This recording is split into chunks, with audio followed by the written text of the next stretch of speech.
Great. Okay. Well, then let's get started.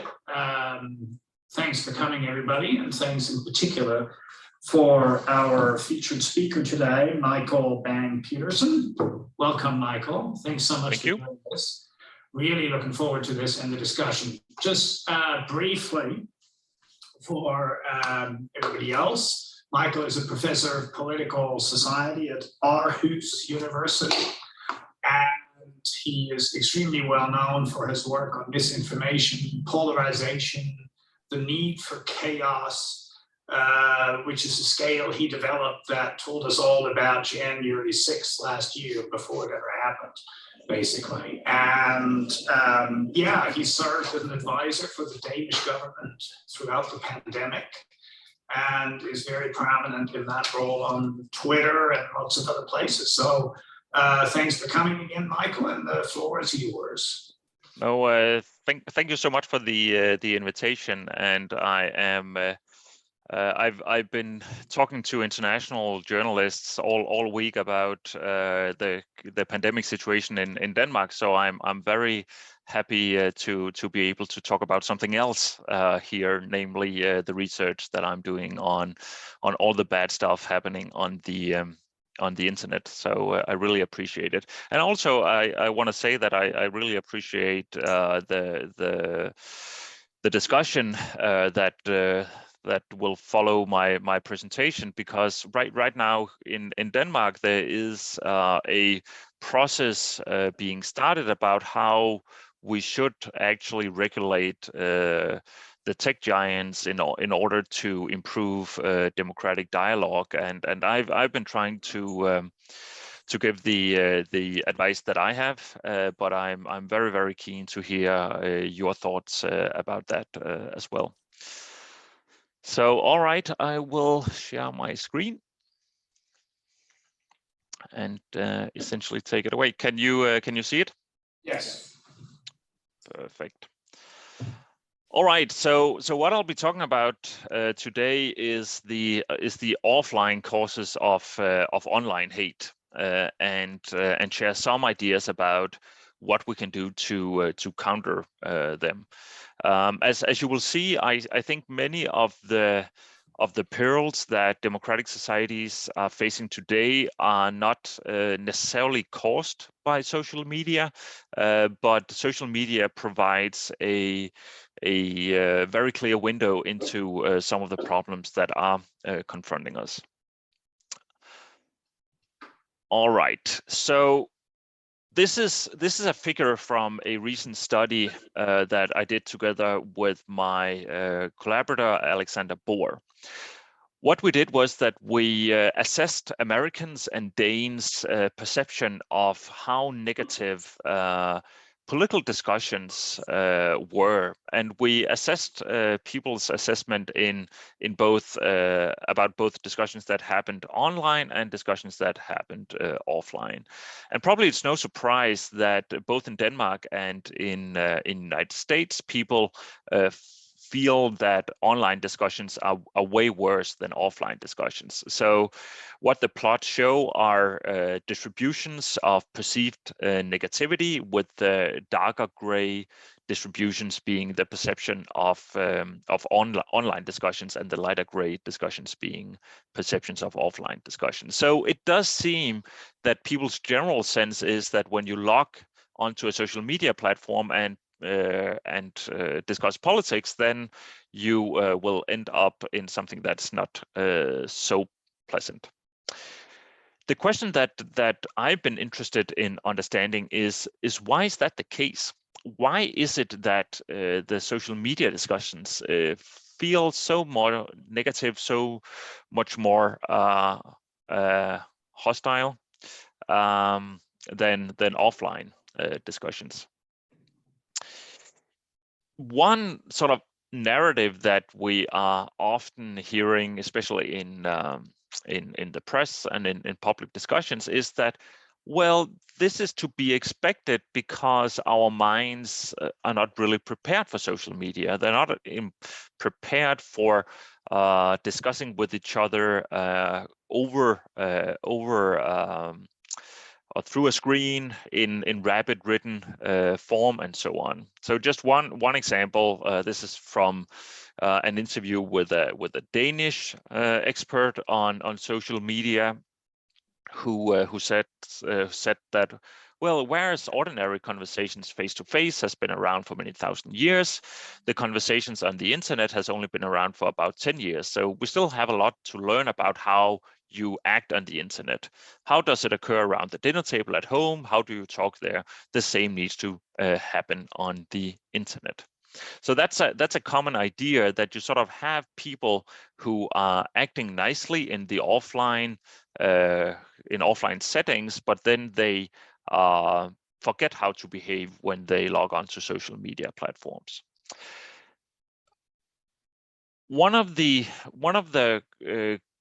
This is like a psychological theory. It's a psychological theory about how it is that social media are shaping the way we behave. And I think it's very crucial whether this psychological theory is correct, because the psychological theories that we have about the causes of hostility will come to shape the solutions. If this really is about nice people going crazy on social media, then we need to invest in digital education. We need to tell people how to act on the internet. Similarly, if the problem with misinformation is that people cannot tell true from false, then we need to invest in fact checking, and that will sort of solve the problem. One of the things that I've been concerned about is whether such psychological theories are the entire explanation for what is going on in social media. And the reason why is that there is not just a lot of hostility on social media platforms, but there are also multiple instances of extreme discontent outside of social media. Over the past decades, there have been increasing tensions in a number of Western democracies and also beyond. So I think it would be too simplistic to attribute all or even most of the hostility that we're seeing on social media to effects of the platforms themselves. So what I'll try to do is that I will outline a theory, and then I will try to go through a number of tests of aspects of that theory that we have been conducting over the last few years. So this theory is an alternative to the idea that it's social media specifically that makes people do it, and focus more on the particular psychological motivations that people have when they log on to a social media platform, and where they may use the specific features of social media platforms to advance those goals that they already have. So what I'm interested in is what we call extreme online political discontent. So essentially, all the bad stuff that happens on the internet in the name of politics. So it's circulation of fake news, it's toxic discussions between users on mainstream social media platforms. It's also hateful communities on fringe platforms such as incels and so on. But it's also the use of social media to send threats against politicians or against people who are working on COVID, which is also now unfortunately a common theme. If we're looking at these different forms of discontent, then one of the arguments that I've been trying to advance is that they have a common denominator, which you can call dominance.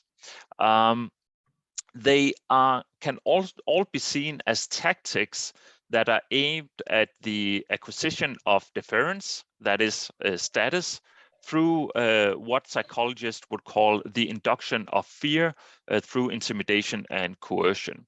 So it's a particular way of trying to accrue status, and we can see these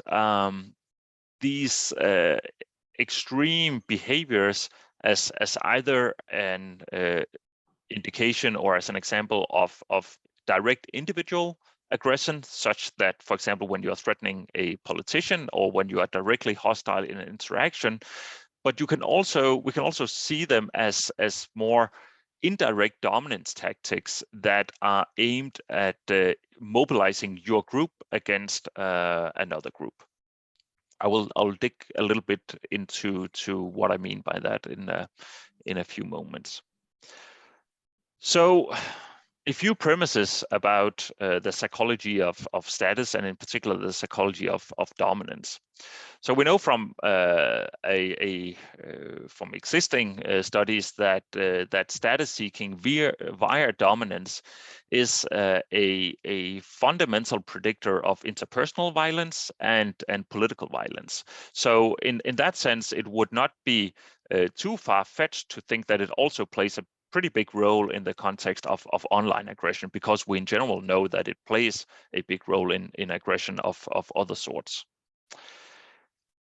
One of the interesting things about human conflict is that it's often group-based, and perhaps paradoxically, we can think about group conflict as an extremely collaborative human enterprise.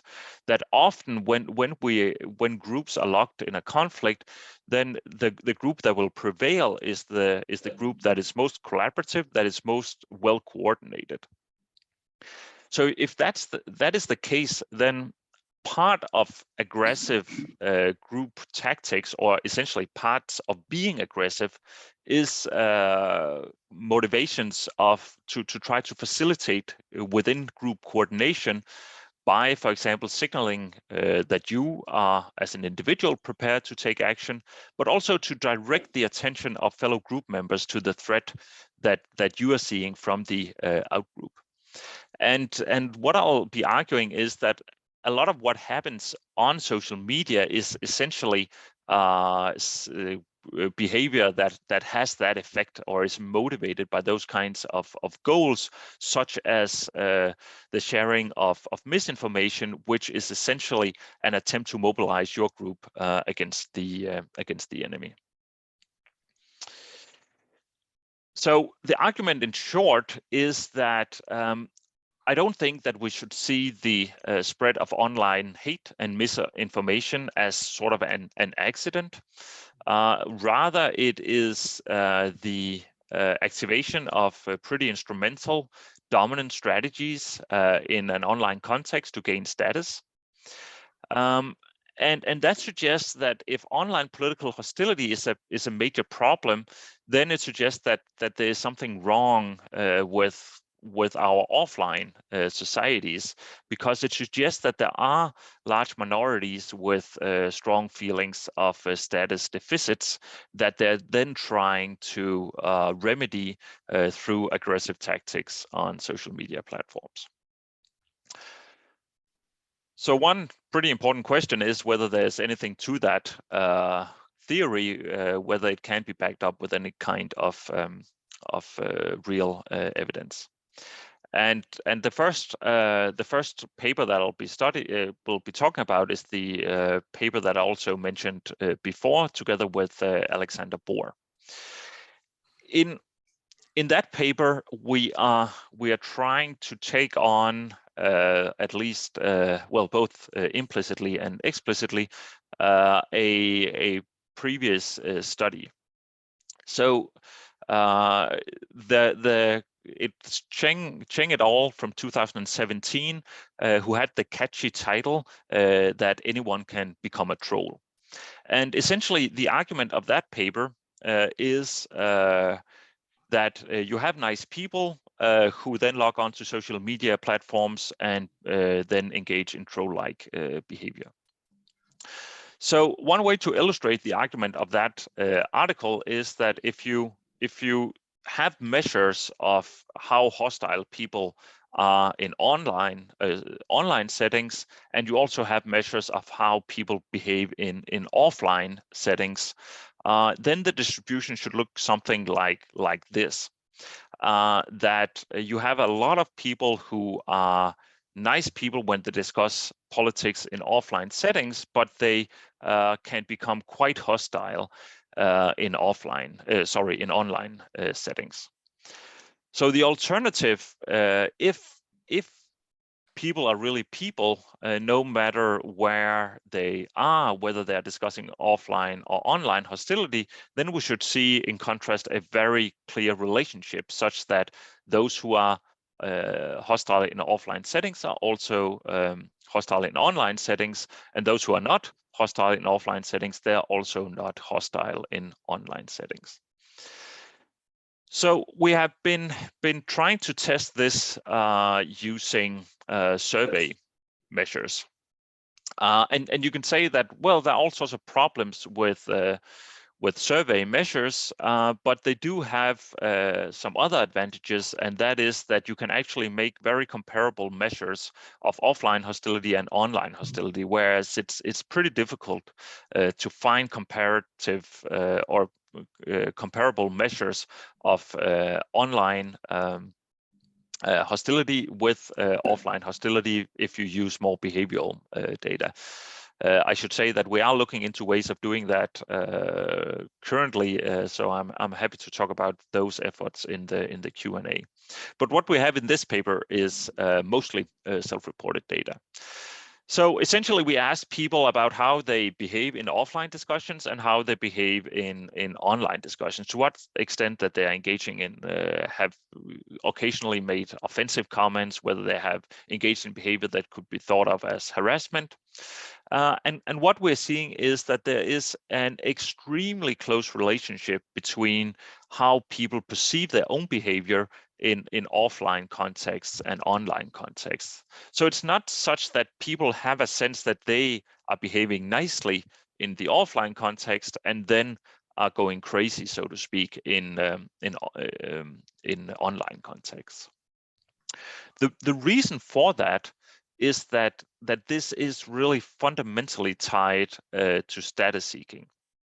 So what you see here is the association between a psychological scale called status-driven risk-taking, which is essentially the degree to which you are willing to do risky stuff in order to accrue status, and how that relates to hostility in online and offline contexts. And as you can see, in fact, in the US, those relationships are completely overlapping. So the effect of status-driven risk-taking is exactly the same in online and offline contexts. So essentially, the people who are jerks online are also jerks offline, and what they are characterized by is a intense desire to have status.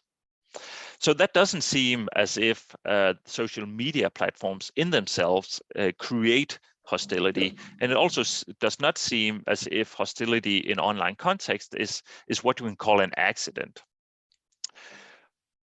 What about then the sharing of misinformation? One could say that, okay, one thing is hostile behavior in online discussions, but surely if you share fake news, that must be some kind of accident. But if we take a slightly broader view, then there is arguments in other literatures that people are completely happy with sharing blatant misinformation in certain contexts, at least. I think one of the most both disturbing and interesting descriptions of this comes from this book called The Deadly Ethnic Riot by Donald Horowitz, which is examining what happens before, during, and after ethnic massacres. And one of the things that Horowitz is arguing is that before an ethnic massacre, you always have a preceding phase of rumor sharing, which essentially is the deliberate spread of misinformation. So the way he describes it is that you have concealed threats and outrages committed in secret, and they figure prominently in pre-riot rumors.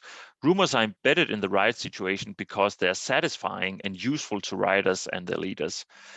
rumor is likely to prevail over accurate information. Rumor prevails because it orders and organizes action in process. So essentially what Horowitz is arguing is that people share misinformation in the context of group-based conflict because it's useful. It's useful to, as he say, order and organize action in process, or the way I would phrase it, it's useful for mobilizing your group against the enemy. So we have been trying to study whether something like this can also explain what is going on with fake news sharing on social media. What we did for this particular study was that we took survey data, or we invited Twitter users to participate in a survey.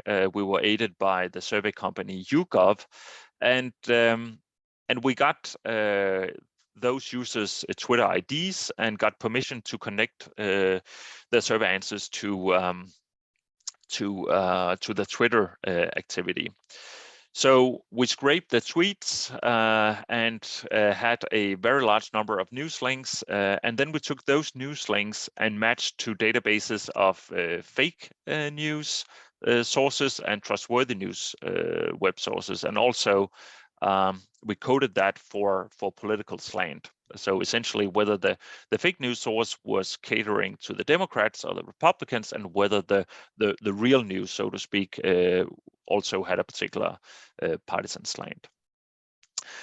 What we then did was to look at, well, what is predicting the fake news sharing. First of all, we looked at a number of factors that you could say are reflective of some form of ignorance. So age is certainly not in itself an indicator of ignorance, but there has been prior studies showing that older people are more likely to share fake news, and an argument in the literature have been that that's probably because they're not digitally savvy. So what we are finding is that yes, people who are older are indeed more likely to share fake news, both fake news that are pro-democratic sources, that's the blue coefficients, and news stories that are pro-Republican sources, that's the red the red coefficients. But when we look at other indicators of ignorance, such as cognitive reflection, the degree to which you know something about politics, which is coded here as degree of political unawareness, the extent to which you have good digital media skills and so on, then we are not finding any relationships, and the relationships that we are finding are going in the opposite direction of the ignorance story, such that people who are sharing fake news, they know more about politics and they're more digitally savvy than the average respondent. So fake news sharers are older but less reflected, knowledgeable, but not less reflected, knowledgeable, or literate than the average. What matters instead is feelings towards the other party. So partisanship matters a lot, but what really matters is negative affect. So if you, as a Republican, have strong, intense negative feelings towards the Democrats, then you are way more likely to share fake news stories that target the Democrats. And if you are a Democrat that have negative feelings towards the Republicans, then you are also more likely to share fake news that targets the Republicans. There is a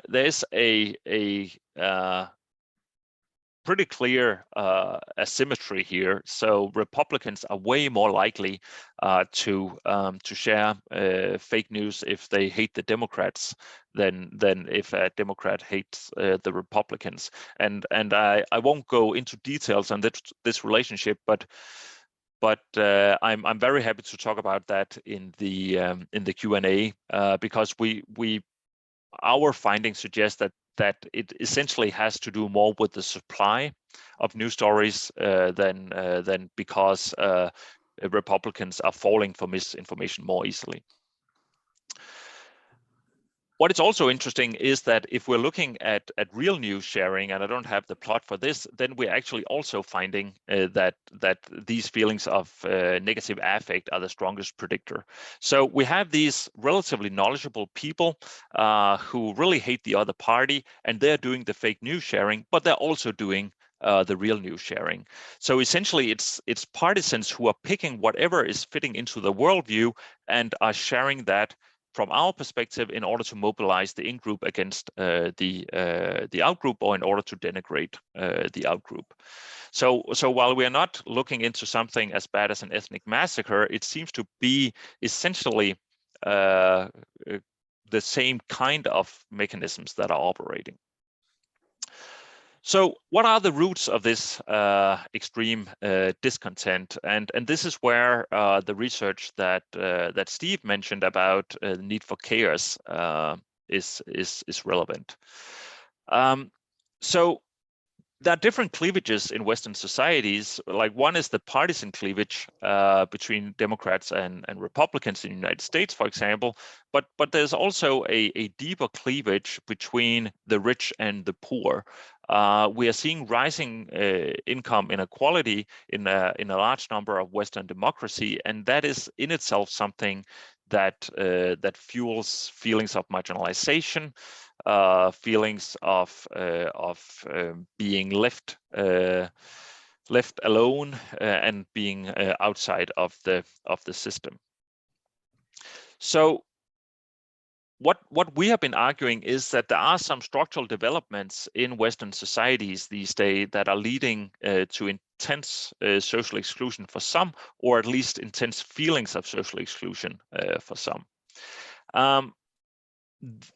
If you have an intense feeling of exclusion, then what may happen is that when at a certain point you feel that you cannot move up in the social hierarchy, then what may be activated is a strategy of what we call generalized displaced aggression, essentially where you are going into a mode where you simply are aggressive towards the entire status hierarchy. So rather than trying to climb the status hierarchy, you are trying to tear down the entire status hierarchy. So that's the kind of dominant strategy of last resort. And the destructiveness that you are trying to signal is sort of a signal of motivation and ability to induce costs in order to activate a deference that you don't feel that you can get in any other way. And what we are talking about in terms of psychology here is the same kind of psychology that we may see in more extreme versions operating in school shootings, incidents of running amok, but it can also, and that is what we are looking at, be expressed politically in a form of general anti-systemic or chaotic type of sentiment that is targeting the entire political cosmos. So I don't think that psychologists or political scientists, for that matter, have been very good at capturing these kinds of sentiments, but Hollywood have been way better. The Joker is from Batman is one example of those kinds of sentiments. But there's also another example, which is the movie Fight Club, which gets at those in a very good way. Here we have the quote from Brad Pitt's character, that we have all been raised on television to believe that one day we'd all be millionaires and movie gods and rock stars, but we won't. And we're slowly learning that fact, and we are very, very pissed off. So what we've been trying to do is to say, well, can we actually measure that kind of sentiment in a survey? And that's where we've been developing this measure that we call the need for chaos. It's a measure of 8 items, pretty extreme statements, to put it mildly, like, I think society should be burned to the ground. When I think about our political and social institutions, I cannot help thinking, just let them all burn. Despite the fact that there are these sort of extreme sentiments in it, then it actually works pretty well as a scale. It's reliable, it's unidimensional, it's pretty stable, just as stable as some measures of the big five, for example. And also one of the problems with this original scale is that it doesn't include reversed items, but we have done so in a follow-up scale. So overall, it seems to be working pretty well as a scale. What we've been interested in, of course, is like what are the consequences of having these kinds of sentiments. And in particular, we have looked at that in the context of what we call hostile rumors, which essentially is misinformation. So we have been running a bunch of studies where we have presented people with, or participants with, headlines that contain these kinds of hostile rumors that either target the Democrats or the Republicans. And some of these studies are done a few years ago, so some of the rumors are a bit outdated. But it's like evidence shows that Obama was born in Kenya, President Bush invaded Iraq to please oil companies and Israel and used 9/11 as a pretext. The Republican National Committee paid people to vote illegally in US Senate elections, and that Hillary Clinton approved a deal to transfer US uranium deposits to a Russian company for donations to her foundation. After exposure to these kinds of rumors or misinformation, then we asked them participants 2 questions. First of all, do you think the story is true? And would you share this story on social media platforms? And what you can see here is the intercorrelations between the need for chaos and then the motivation to believe in these hostile rumors and the motivation to share these hostile rumors. And what you can see is that there are very strong effects. So the Y scale is effect sizes. So there are generally very strong effects of need for chaos on these motivations. But it's also interesting that we are seeing consistently that motivations to share are better predicted by need for chaos than motivations to believe, which suggests that some people are motivated to share this even if they do not believe it. And we have some further evidence that I don't have time to show that people are specifically sharing these in order to mobilize their in-group against their out-group. What is interesting, of course, in order to understand this question about, well, what is causing these kinds of sentiments, is who is it that express a high need for chaos? And first of all, we're again seeing that personality dispositions related to status seeking are highly predictive. So things like status-driven risk-taking, social dominance orientation are highly correlated with the need for chaos. But what is also interesting is that we are seeing opposite effects of measures of actual status. So people who feel that they have a lower placement on the social ladder, they are more likely to have a high need for chaos, and people who feel more lonely are also more likely to feel a high need for chaos. So a need for chaos emerges in this combination of having high motivations to get status and a feeling that you do not get the status you deserve in this particular context that you're located in.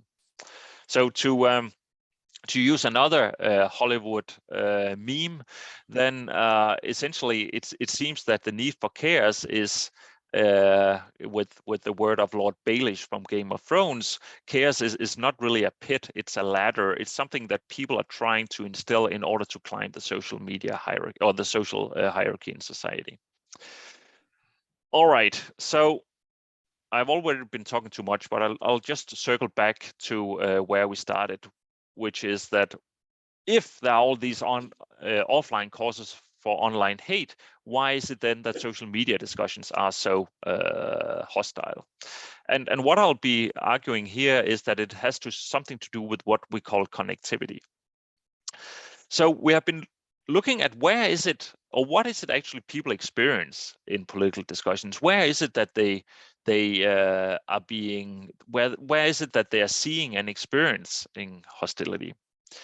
And we have been asking people about whether they are themselves targets of hostility, and whether it's their friends who are targets of hostility, whether they see strangers being targets of hostility, and whether they do this online and offline. And we see there's no big difference in online and offline experiences of being the target yourself.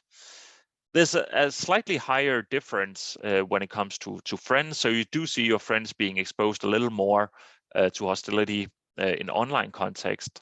But where the big difference is when it comes to strangers.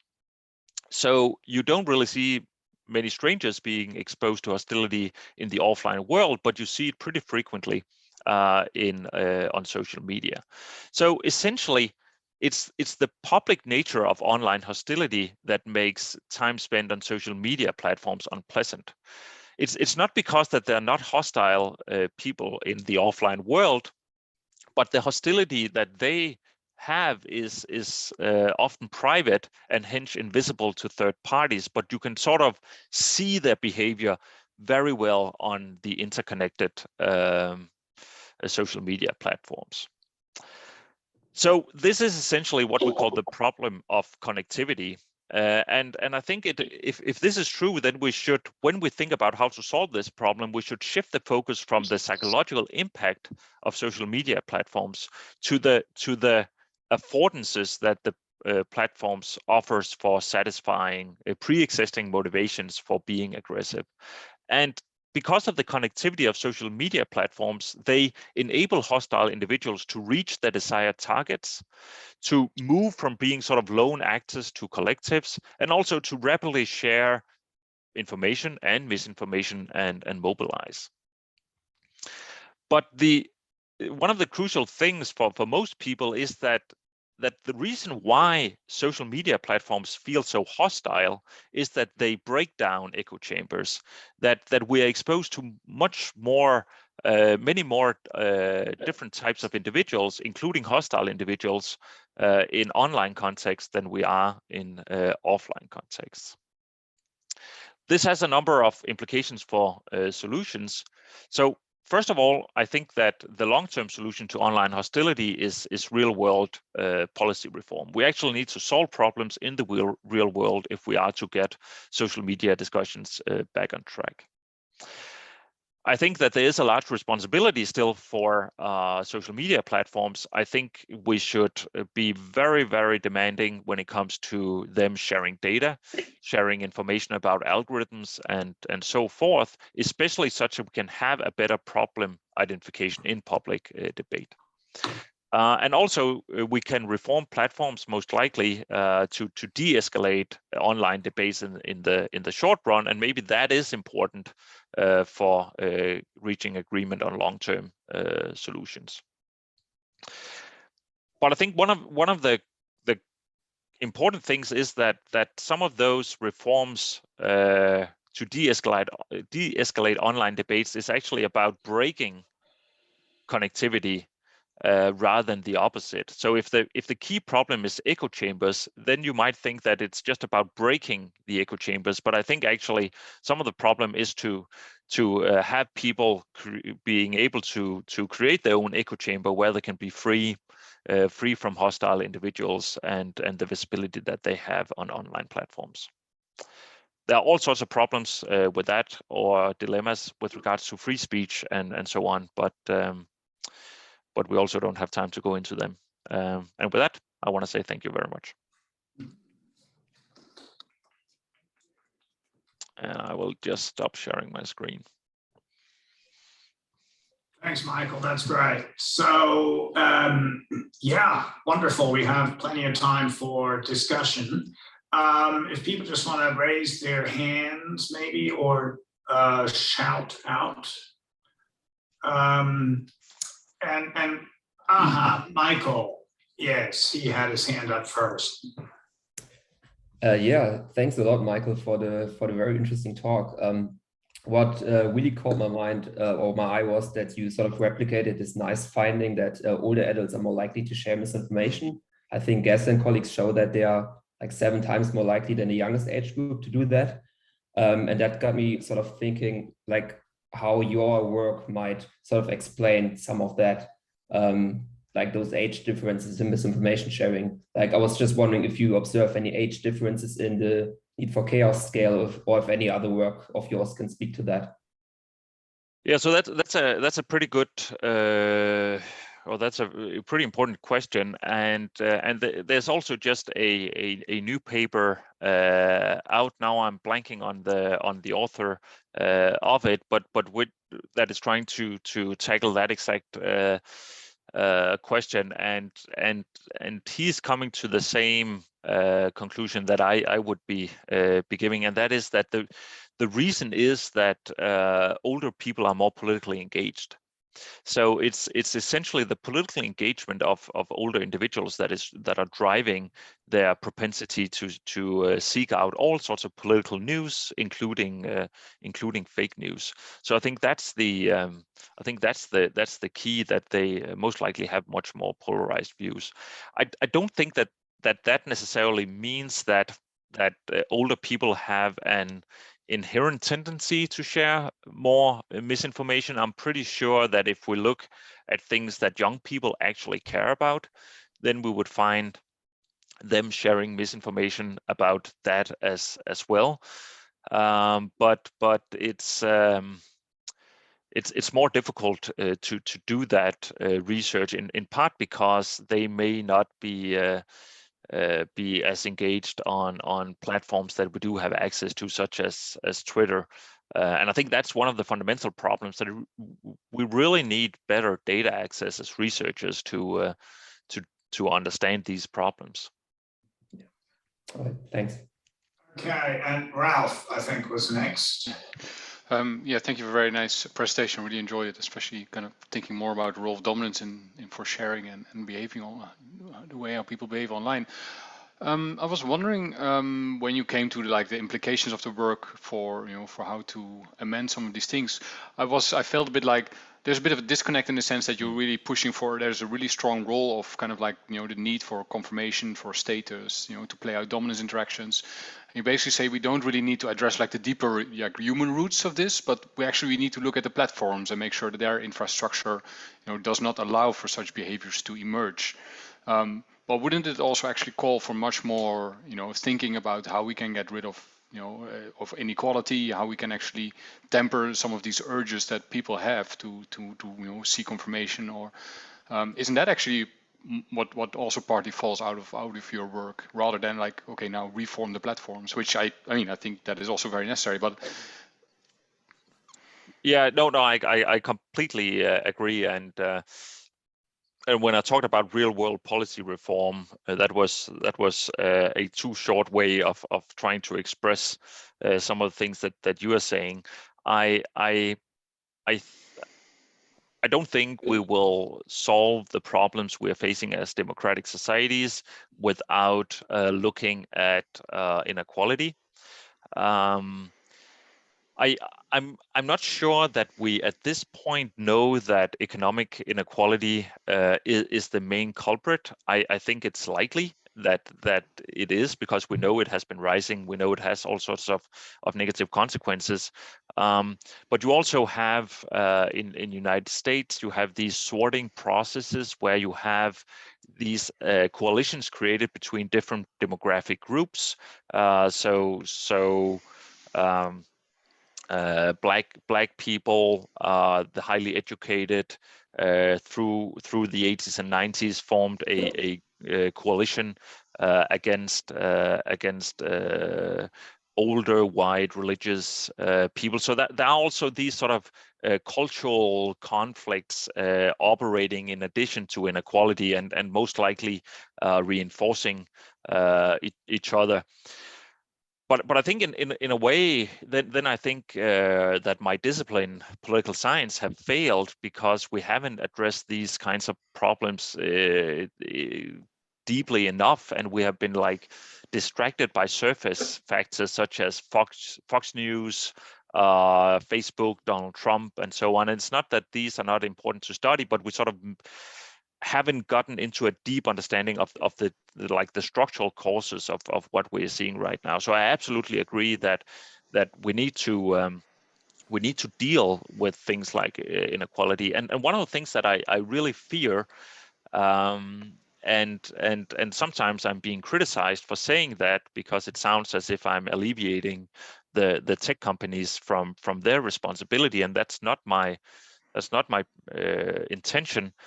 But I think that we should be aware that politicians have a motivation to place the entire blame on the tech giants, because if as long as they can say that it's Facebook's fault, it's Twitter's fault that we have polarization, then their responsibility of actually dealing with the problems in the real world are like going under the radar. So I think it's very important to not let politicians get away with blame avoidance too easily.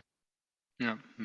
Thank you. And also, I really like to think more about the question, because how do politicians then reap kind of like these situations that arise, right? Because they're somewhere else on that spectrum of many of the skills. I think they have very different reasons of why they do the things they do, and how they can actually use this to their advantage. So this is also very fascinating. Thank you so much. Yeah, and just a final note, because I shared a preprint yesterday on Twitter, which suggests that the most hostile individuals are probably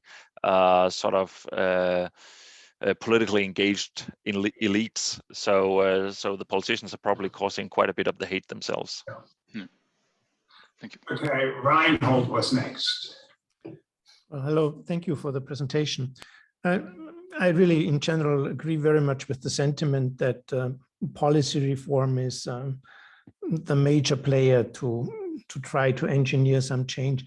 I have a question relating to your last slide, where you sort of showed the increase between online and offline, offline and online, going from self to friends to strangers. And I was just wondering whether you sort of controlled, therefore, base rate opportunities. So it sort of seems like you have much more chances of seeing sort of online hostility with strangers than in seeing that offline. And so basically, and then if you in addition maybe think that hostile events are more memorable, then in a way you could sort of, what you were looking at, could that be sort of a base rate effect of that sort, or did you control for that? No, that's a very good question, and we didn't control for those kinds of things, but I'm not sure that it's necessary. Like, I completely agree with your point, but I think that the base rates are a part of the argument in a way.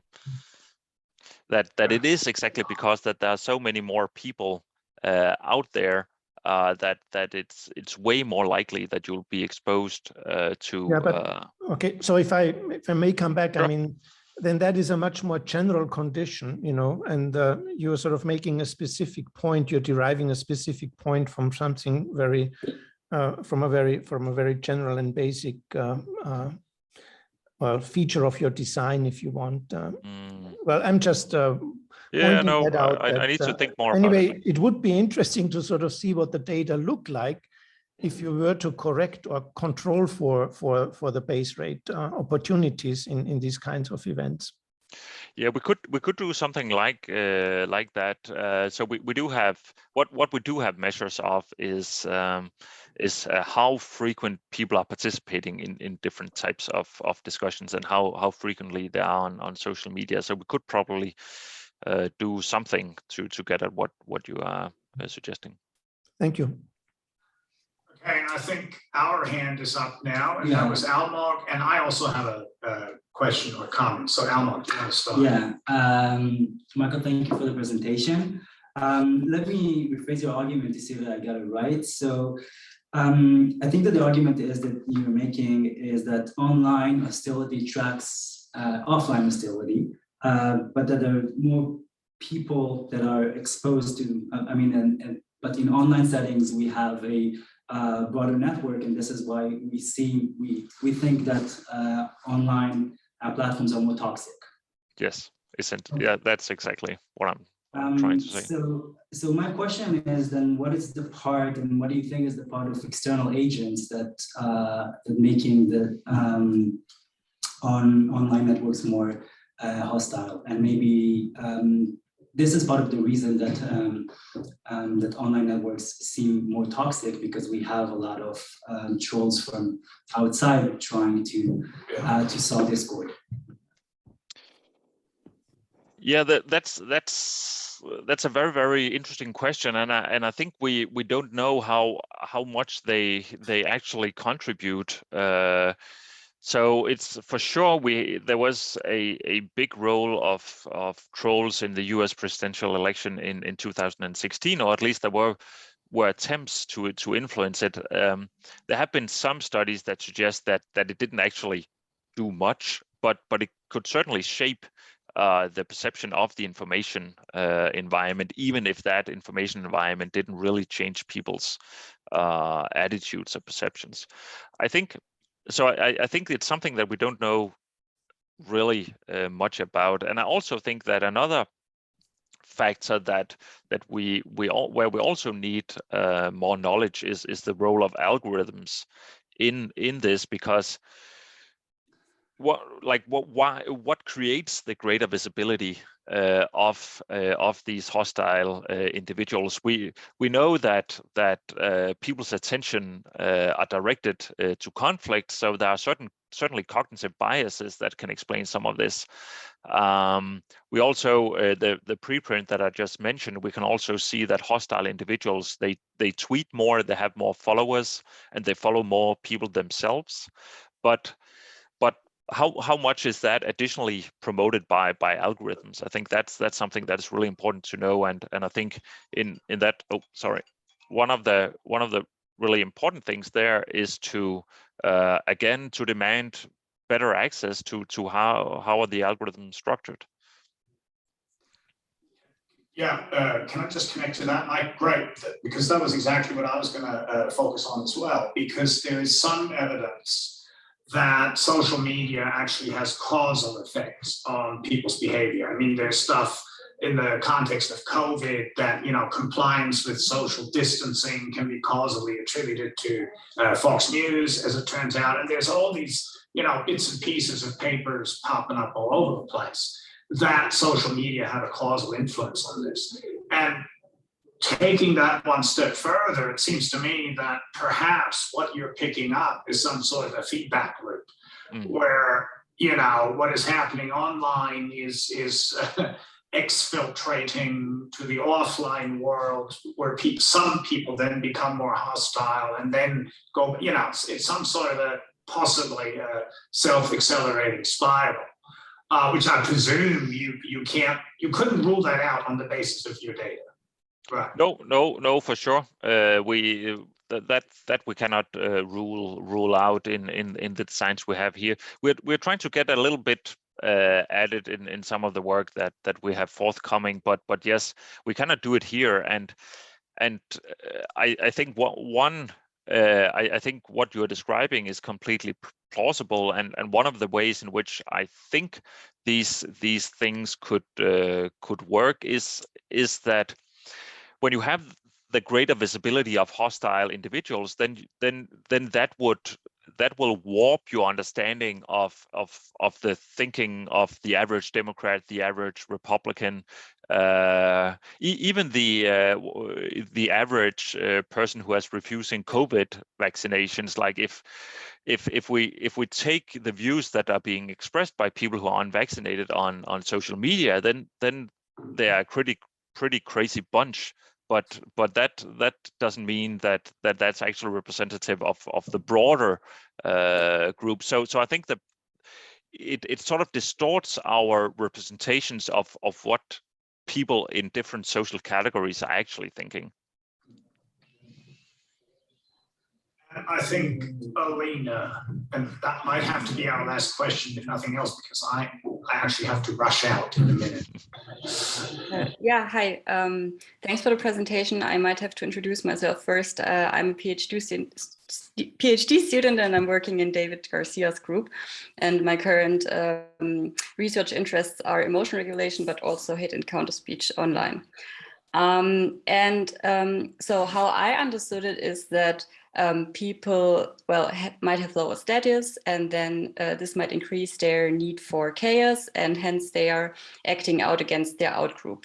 So I'm wondering, because in my perception, in and out group often is not so clearly defined, because we have multiple identifications, or we identify with multiple groups. For example, I'm a woman, but there are also other genders. Well, I might be educated, but there may be people of different educational levels. So how is it that, like, we nevertheless see that larger groups are forming and fighting against each other, and that, like, how are people kind of choosing which outgroup to direct their hate against? Yeah, that's a very interesting question, and just before that, I want to say that I think focusing on emotion regulation and these kinds of issues is extremely interesting, because I think one of the things that we do need to do is to regulate the way that we pay attention to things on social media, in the same way that we regulate the calories that we eat and so on. So I think that there's a lot of potential in those kinds of directions. To your question, I think part of the mobilization process is to make particular aspects of your identity salient and directing your attention towards particular groups. So I think that is what is being done in this mobilization process. So it is something that is constructed from conflict to conflict, and it's part of the work that a political entrepreneur is doing. So it's not obvious that it should just be this cleavage that is being activated, but it's part of what the demagogue is doing, essentially. Okay, thanks for that. Now, I personally have to leave to make it to my next appointment. Thanks so much, Michael. But Elmore, if you want to continue here. I'm not sure we have the room for it. Well, there's no one lining up, okay, I'll leave it up to you. Thanks, guys. So yeah, I'll keep moderating. Okay. Do we have more questions? Or if that's okay with you. Yeah, I have a couple of minutes more, but then the journalists are calling once more. Okay. All right. So maybe we'll take Mobashir's question. Hey, yeah. Hey, thanks for a lovely talk. So in your talk, you put a lot of emphasis on dominance as the means of achieving status. And I was just wondering about other means of also achieving status, right? So something that comes like dominance, comparable to dominance, is prestige, for example, where people use like their expertise or knowledge, which is less sort of like aggressive. And I was wondering like what you think of like other means of like achieving status in the social environment, or like in social media environments, and whether like if it's only dominance that would be successful in such environments or not. No, that's a very good question. I hope that prestige-based routes to status also works in social media environments, and so we have some evidence, and there are evidence from other groups as well, that prestige oriented status seeking doesn't lead to hostile behavior. That in fact it's that those who are pursuing prestige are acting less hostile and are sharing less misinformation in the context of social media debate. So in that sense, it does seem to be a remedy. And I think most people are in fact motivated to get prestige. And where you see these dominant strategies being activated are among those people who feel that the prestige route is blocked, that they do not get recognition for the skill sets, or that they cannot use the skill set to get prestige, and then they shift towards this other strategy. That's sort of my interpretation of how it works. Michael, do we have time for another one, or should you... Yes, no, I can take a final one. Okay, so sure. It's not really that critical, but maybe it's really, I'm a little bit new to the research myself, and I have a question about the age effect, because I have two very interesting interactions with age, but they are observed with respect to the credibility of true and fake news, and true with respect to whether the news are written, if you want, from a dominant, from the mainstream perspective, or from an opposite perspective. And so the first question is whether these credibility ratings are sort of related also to the propensity to share, so is it at all relevant, or is that a completely different, is that sort of really disconnected? For sure they are related. Okay, then so if I briefly describe the result to you, then I'd be just curious whether you sort of find that aligns with your perspective on it. And the first result is that so we have very carefully constructed true news and selected true news and very carefully constructed fake news, and people have a really hard time discriminating them.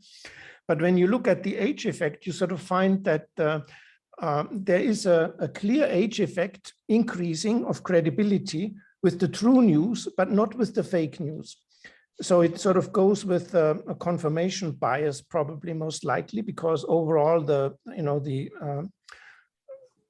accuracy is not very high. That is the one interaction. So basically that older adults find true news indeed more credible than fake news, which you have no age effect for the fake news, which I found very amazing, really. And the second interaction is that older adults are increased credibility for news that are written from the mainstream perspective, that are, if you want, in support of the government, of the main line of argument. And you don't find that age effect for news that are written from the opposite perspective, from the opposition perspective. And especially that second one, so both of them are really puzzling to me. The effects are very strong, and I was just wondering whether you have any spontaneous insight on that, or whether I'm sorry that I'm abusing you here, but it's an interesting result. And no, it is an interesting result. So the last one I have no intuitions on what is explaining that. So the first one is that they are better able to identify. Not identify. Okay. They view them as more credible. They perceive them as more credible, right? So I haven't looked at the rating is higher. Maybe it could, so this is pure speculation, but could it be that older people are more used to the traditional format of news, and therefore they take those cues or they react more to those cues, and therefore upregulate their credibility ratings? Okay. I don't know. Anyway, it's not a trivial result, and it's no.